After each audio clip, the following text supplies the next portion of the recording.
કાયમી શિક્ષક તરીકે ભરતી થાય તેવી રજૂઆત કરવા ગાંધીનગર આવેલા યુવાનોએ પોલીસ દ્વારા ડિટેન કરીને જુદી જુદી જગ્યાએ ગોંધી રાખવામાં આવેલા છે અને તેઓના મોબાઈલ લઈ લેવામાં આવ્યા છે। શું લોકશાહીમાં રજૂઆત કરવાનો કે શાંતિપૂર્ણ આંદોલનનો પણ અધિકાર નથી?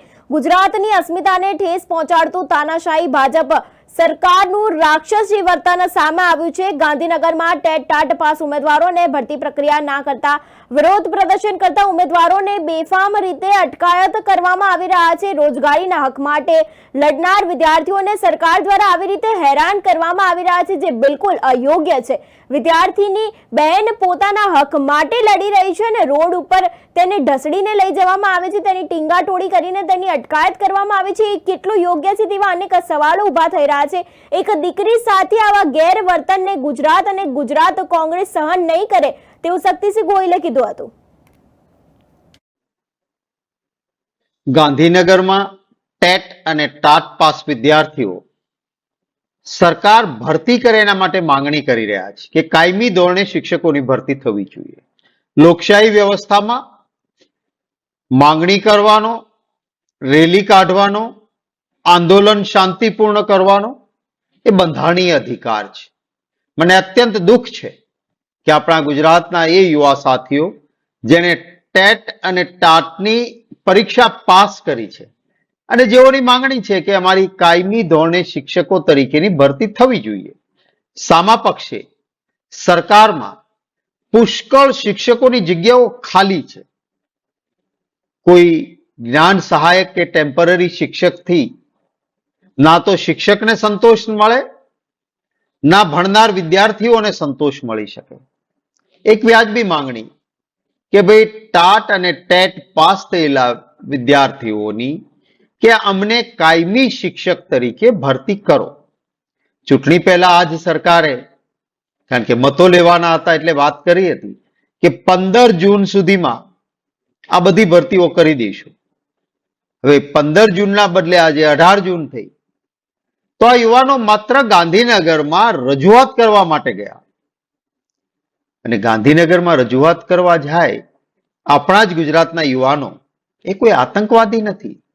આ ધોમ ધકતા તાપમાં દીકરીઓ પણ છે, એમાં કેવી રીતે એની સાથે વર્તાવ કરવામાં આવ્યો છે મેં જોઈ કેટલીક વિડીયો। કેટલાક આ સાથીઓના યુવાનોના મને ફોન પણ આવ્યા કે સાહેબ અમને ઉઠાવીને ડિટેન કર્યા છે, અમે કોઈ આતંકવાદી નથી, અમે શિક્ષકો છીએ, અમારા ફોન આંચકી લેવામાં આવ્યા છે અને બેરહેમીથી અમારી સાથે વ્યવહાર કરવામાં આવી રહ્યો છે।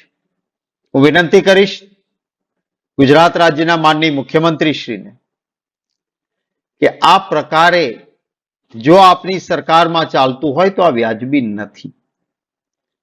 તાત્કાલિક માનનીય મુખ્યમંત્રી શ્રી આપ સૂચના આપો, જે પણ પોલીસ સ્ટેશનોમાં ને જુદી જુદી જગ્યાએ જે યુવાનોને ગોંધી રાખ્યા છે એમને તાત્કાલિક પોલીસની રિયાસતમાંથી મુક્ત કરવામાં આવે। મારી બીજી માંગણી છે કે એમના સાથે સંવાદ કરો। સાહેબ, લોકશાહીમાં સંઘર્ષ ના હોય, પ્રશ્ન રજૂ કરવા આવે એની સાથે સરકારે સંવાદ કરવાનો હોય। હું આજે જ વાત વિરોધ પક્ષમાં રહીને કરું એમ નહીં, ભૂતકાળનો ઇતિહાસ જોજો। કોંગ્રેસની સરકાર હતી, હું પણ મંત્રી હતો, આંદોલનકારીઓ સાથે સંઘર્ષ નહીં, હંમેશા સંવાદ કર્યો છે। ચ5 સુધી એટલે કે સચિવાલયના મુખ સુધી ઉપવાસ કે આંદોલન કરવા આવનારને આવવા દેવામાં આવતા હતા। એટલું જ નહીં, છાંયડો અને પાણીની વ્યવસ્થા સરકાર કરીને આપતી કે અમારી સામે આંદોલન કરવું હોય તો અમારી એટલી ફરજ છે કે તમને છાંયડો અને પાણી આપીએ। આજે શું કરીએ છીએ આપણે ગાંધીનગરમાં? ગાંધીનગરની અંદર પેસવા નહીં દેવાના, ગાંધીનગરની બહાર જ રોકી રાખવાના, કોઈ આંદોલનકારી આવે તો ડિટેન કરીને જાણે કોઈ આતંકવાદી આવ્યો હોય એમ પોલીસ ઉઠાવીને લઈ જાય, એના મોબાઈલ આંચકી લેવાના। આ શું લોકશાહીમાં વ્યાજબી છે? વિનંતી કરીશ સરકારને કે આપ જરૂર આ અંગે સકારાત્મક વિચારણા કરો અને ટેટ અને ટાટ પાસ થયેલા જે વિદ્યાર્થીઓ છે જેમની વાજબી માંગણી છે કે ભાઈ શિક્ષકોની પુષ્કળ જગ્યાઓ ખાલી છે, ગુજરાતમાં શિક્ષણનું સ્તર બગડી રહ્યું છે. માટે તમે આ જગ્યાઓ પર ટેટ અને ટાટ પાસ થયેલા વિદ્યાર્થીઓની કાયમી શિક્ષક તરીકે ભરતી કરો. 11 માસના કોન્ટ્રાક્ટ શાના માટે આપણે આપીએ છીએ? જ્યારે પુષ્કળ જગ્યાઓ ખાલી છે. આપણને ખબર છે સરકારને મહેકમની મંજૂર થયેલી કાયમી જગ્યા છે, તેના ઉપર કોન્ટ્રાક્ટ 11 મહિનાનો શા માટે? તાત્કાલિક કાયમી શિક્ષકો ભરવાનો નિર્ણય કરે સરકાર, એવો હું અનુરોધ કરું છું.